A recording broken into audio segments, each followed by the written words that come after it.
De repente a gente está te dando uma dica aí. Quem pegar, pegou. Aproveitando, me digam de onde vocês são, se vocês gostaram da nossa abertura nova. Todo final de ano o ProEnem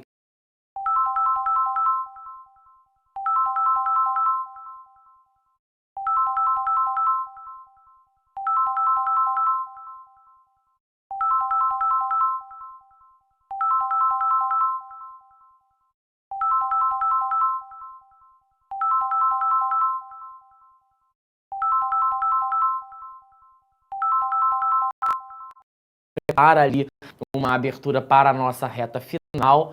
Queria saber se vocês gostaram, se vocês não gostaram, qual é o estado de vocês, de onde vocês falam, porque eu imagino que algumas pessoas tenham se sentido representadas também, né? Apareceram alguns estados ali bem típicos, eu vi a Carol com chimarrão, vi a Luana ali no Pelourinho, né? Nas ladeiras do Pelourinho, Tailândia de Alagoas, Nanda do Sergipe, quem mais? Pará, eu amo o Pará, tenho muita vontade de conhecer o Pará. Piauí, Mato Grosso, Maranhão. Ninguém do Rio? Tocantins, Bahia eu amo também, passei 2 semanas da Bahia, um tempo da minha vida, porque ali no Rio Vermelho foi, ó, muitíssimas emoções. Cadê? Pernambuco eu amo, tenho família em Pernambuco, passei 3 anos da minha vida curtindo o Carnaval de Olinda, Macaxeira, Várzea, que mais? Barro Vermelho, Casa Amarela, eu circulo ali em Pernambuco, tá? Sou conhecida ali nas áreas. Ceará, galera do Rio de Janeiro aparecendo também. Sejam bem-vindos, estamos dando, não o início exatamente, né? Porque nós começamos, de fato, na segunda-feira, mas hoje é o início de redação, pelo menos na nossa reta final em direção ao Enem, que está aí batendo a nossa porta. Quero te lembrar que o material desta aula estará disponível na descrição do evento, viu? Então, nos ajude também a chegar a outros ouvidos e a transformar a vida de outros alunos. Compartilhe essas aulas que vocês estão assistindo nos grupos do WhatsApp ou nas redes sociais de vocês de um modo geral com outros amigos para que a gente possa alastrar a palavra do Pro e chegar a lugares que até então a gente não chegou, viu? E se você não se inscreveu no nosso canal, queira ter a delicadeza de se inscrever, porque quanto mais a gente tiver de adesão, mais longe a gente consegue chegar. E quanto mais longe a gente consegue chegar, um melhor trabalho a gente consegue desenvolver. Quero dizer que tudo tem sido preparado com muito carinho. Nossa equipe está aqui dia e noite trabalhando nas apresentações, nos conteúdos, nos calendários, enfim, o ProEnem está respirando agora esse final de ano. Tudo tem sido organizado com muito detalhe para a gente oferecer o melhor serviço possível, sobretudo porque neste momento final vocês precisam de um cuidado especial. Então fica aqui o meu muito obrigado por vocês estarem conosco e espero que nós estejamos à altura das expectativas que vocês trazem para as nossas aulas, tá? A aula de hoje, assim como as outras aulas que os professores vêm dando, ela foi pensada a partir de uma demanda trazida por vocês. Vocês decidiram o conteúdo de hoje e uma vez que vocês decidiram, nós trouxemos o conteúdo para falarmos a respeito dele, tudo bem? E o conteúdo foi coerência e argumentação. Estamos falando, portanto, da competência 3 do Enem. Não é uma competência simples, pelo contrário, é uma competência complexa, porque é uma competência que abre certo grau para a subjetividade, é uma competência que ela não se limita exatamente a um parágrafo que está bom ou um parágrafo que está ruim. A gente pode tornar cada vez mais um parágrafo forte, cada vez, ele pode ir entre o melhor possível e o pior possível. Nem sempre esses limites são tão claros assim, tá? Para quem está perguntando a respeito do fato de que a live ficaria salva, ela ficará salva, mas apenas na plataforma e em vossos corações, como alguém aqui respondeu, muito bem respondido, diga-se de passagem. Vamos começar então a nossa conversa, diretor, jogando na tela aqui o começo do nosso papo, coerência e argumentação. A ideia da aula de hoje é a gente conseguir, olha que coceira que me deu nas costas, é a gente conseguir extrair algumas reflexões importantes para você conseguir alcançar os 200 pontos na competência 3 de uma forma menos dolorosa e um pouco mais segura no dia do Enem, tá? Muito boa tarde a todos que estão chegando. Tô vendo que o pessoal tá chegando aí aos poucos. Vamos falar sobre competência 3. Aqui está a descrição da competência 3. Eu não quero me ater muito à descrição não, tá? Até porque a descrição pela descrição você tem na internet e encontra com facilidade. A competência 3 é aquela responsável por avaliar a seleção, a relação, a organização, a interpretação de informações, fatos, opiniões e argumentos em defesa de um ponto de vista. Traduzindo em miúdos, resumindo, é a competência responsável por avaliar a capacidade que você tem de argumentar. Portanto, é a competência mais importante de um texto dissertativo argumentativo. Se o texto dissertativo argumentativo ele tem como função primordial o convencimento do leitor, é nesta competência que se avalia o quanto você é capaz de persuadir esse leitor. Quais estratégias você utiliza, qual é a profundidade das suas explicações, o quanto você consegue demonstrar para quem está lendo que o seu raciocínio é um raciocínio que funciona, em que medida você consegue organizar esses argumentos de modo que eles formem um todo coerente. Então são várias as habilidades mobilizadas na competência 3. Talvez seja justamente essa uma justificativa para que grande parte dos alunos esteja, nesta altura do ano, oscilando, sabe? Tira 160, aí às vezes tira 200, às vezes tira 160, às vezes tira 200. Eu tô falando besteira? Tem alguém aqui que está vivendo essa odisseia? 160, aí às vezes pinta um 200, aí volta para o 160. É uma competência com um certo traço de oscilação, diferentemente da proposta de intervenção. A gente vê que na competência 5, depois que o aluno alcança o nível máximo, ele tende a se estabilizar nesse nível máximo. Na competência 3 não funciona assim. Sim, porque cada tema é um tema novo. E a cada novo tema, uma nova necessidade do aluno desenvolver uma nova argumentação. É por isso que ele fica justamente nesse processo que é meio flutuante. E por ser flutuante, é um pouco angustiante, né? O aluno fica com aquela coisa de, meu Deus, e se justamente no dia eu tirar 160 em vez de tirar 200 pontos? Deixa eu molhar as palavras aqui. Aproveitando a minha vibe natureza, eu tô tomando um suco de beterraba, porque hoje eu tô assim, eu tô clean, eu tô zen, meus chakras estão todos alinhados. Vamos observar aqui a estrutura básica do nosso parágrafo de argumentação. Esta estrutura aqui, gente, é uma estrutura que vem nos acompanhando desde os primórdios da humanidade. Lá no primeiro mês de ProEnem, para quem chegou aqui e vem comigo desde o começo do ano, sabe que a gente vem trabalhando com esta estrutura. Um tópico frasal, uma frase curta, com um conectivo adequado, que seja capaz de apresentar a ideia central sobre a qual o aluno vai falar, né? Essa é uma frase bastante breve, bastante simples e bastante objetiva também.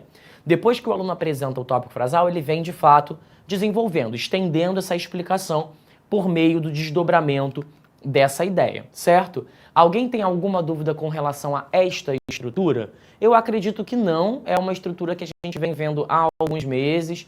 Na mentoria também a gente vê essa estrutura. O importante é que você entenda que o tópico frasal ele se resume apenas a uma frase e que a base argumentativa, ela significa que são mais frases, né? Pode ser 3, pode ser 4, pode ser 5, enfim. Podem ser dependendo ali do tamanho da letra do aluno, dependendo da extensão do período, vai variar em função de alguns critérios, tá? Essa estrutura é a estrutura geral. E aí nós vamos observar este parágrafo aqui, ó. A população em situação de rua no Brasil. Vamos lá. Além disso, verifica-se que o discurso meritocrático também influencia para a existência do problema. Então ele está dizendo que, com relação à população que está nas ruas, o discurso meritocrático, a ideia de que as pessoas são inteiramente responsáveis por aquilo que alcançam e que se você não alcançou alguma coisa é porque você não se esforçou o suficiente, segundo o aluno, isso é mais um motivo para o agravamento da circunstância. Vamos lá. Na TV ou nos jornais, sejam eles de grande circulação, sejam eles de veículos de pequenas empresas, é muito comum que sejam afirmadas ideias baseadas na meritocracia. Palavra muito comum atualmente, assim como saúde mental e empoderamento.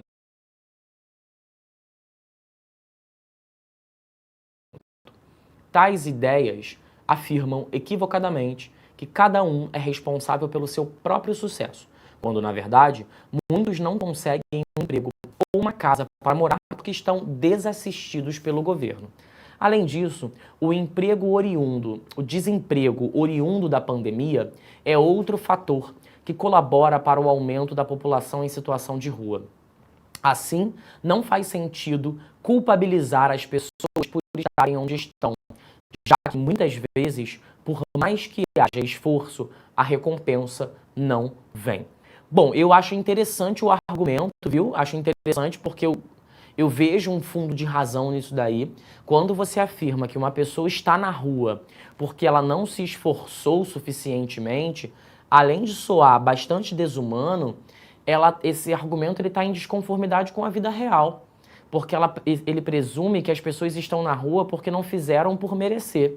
Quantas pessoas estão na rua justamente porque vieram para o Rio de Janeiro ou para São Paulo, grandes capitais, em busca de emprego, e ao chegar aqui não conseguiram emprego e encontraram na rua a única oportunidade de continuar vivendo.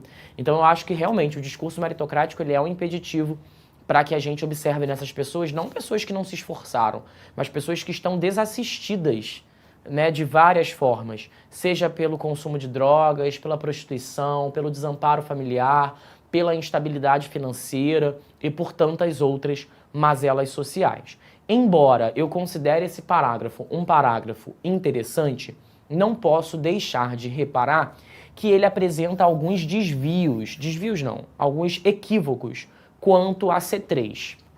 Vamos observar alguns probleminhas que eu consideraria? Gente, primeiro, esse pedaço que eu estou marcando aqui de vermelho e estou cortando. Esse é um parágrafo bem grande, você percebe? Dificilmente o aluno conseguiria inserir tudo isso na sua redação, porque tem bastantes palavras aqui. Ele diz que na TV ou nos jornais, sejam eles de grande circulação, sejam eles veículos de pequenas empresas, me parece uma informação um tanto quanto dispensável. Não sei se você tem a sensação. Sobretudo porque, bom, já que se trata de um parágrafo tão grande, que exigiria por parte do aluno que ele cortasse alguns elementos, eu considero que esse elemento que está entre travessão seria um elemento que ele podia dispensar, porque essa é uma informação que não faz grande diferença naquilo que ele está explicando. Quer ver outra informação que não faz grande diferença? Essa daqui, ó. Palavra muito comum atualmente, assim como saúde mental e empoderamento. Qual a relevância de dizer que meritocracia tem sido uma palavra comum, assim como saúde mental e empoderamento? Por que exatamente? Qual é a finalidade? Qual é o propósito? Né? Não parece haver qualquer tipo de intenção ao dizer que saúde mental e empoderamento são palavras ou expressões muito comentadas. Então eu considero que também é um trecho dispensável. Por quê? Ele não faz nenhum tipo de associação entre saúde mental e empoderamento com a questão da população em situação de rua. Se ele tivesse feito, talvez faria sentido ter citado isso daqui. Mas como ele não citou, parece dispensável. Não... É como quem diz assim, ó, curiosidade. A palavra meritocracia está sendo muito popular, assim como cultura do cancelamento. Tá, e aí? Né? Por que você está trazendo esse balão de curiosidade àquilo que se diz? Numa redação do Enem, que muitas vezes a gente precisa de mais linhas para explicar a coisa, você ficar gastando 1, 2 linhas, citando coisas que são dispensáveis, definitivamente não é a melhor estratégia, tá? E outro problema, outro ponto que me incomoda é aqui, ó. Vê só. Tá percebendo que até aqui o aluno fala sobre a meritocracia. Meritocracia, meritocracia, meritocracia. Aí quando ele chega aqui, ele lança um além disso, tá vendo? O desemprego oriundo da pandemia é outro fator que colabora para o aumento da população em situação de rua. Opa, peraí, isso aqui é um outro argumento. O argumento daqui até aqui era sobre o efeito da meritocracia. O desemprego oriundo da pandemia me parece inaugurar uma outra justificativa para o aumento da população em situação de rua. O aluno acaba criando uma sensação de que existem duas ideias convivendo no mesmo parágrafo. Concorda comigo? Sabe o que isso acontece? Acontece assim, o aluno pensa numa ideia, aí ele pensa, nossa, arrasei, ideia ótima, excelente, vou conseguir desenvolver tranquilo e calmo. Aí ele vai lá e começa a desenvolver.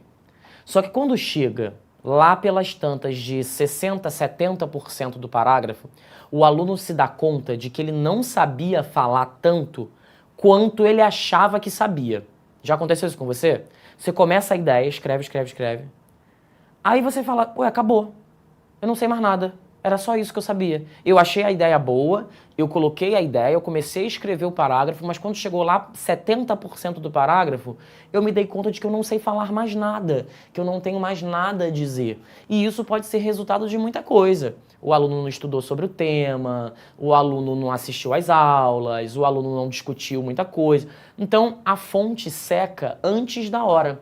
Porque ele esperava que o parágrafo chegasse a 7, 8 linhas. Mas quando chega na 5ª linha, ele já pensa, gente, não sei mais.